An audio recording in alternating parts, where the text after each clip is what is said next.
Hi, in this video, we would see how to pin a comment on top of Instagram.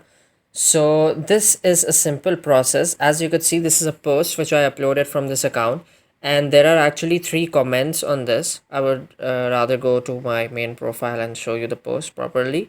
So this is the post, and in here there are three comments which you could see.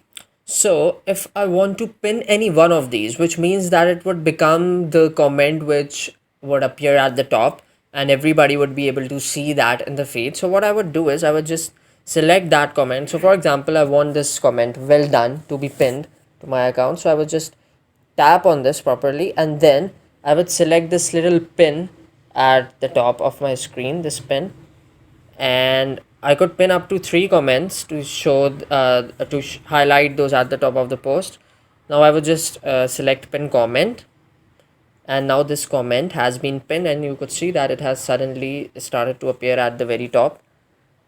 And in here, as if somebody just comes up to my profile and just selects this post, this would be the one which would be instantly visible to all users because I have pinned this particular comment.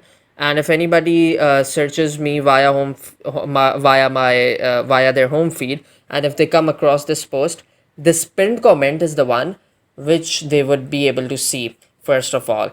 So this is how you could pin any comments on any of your posts on Instagram.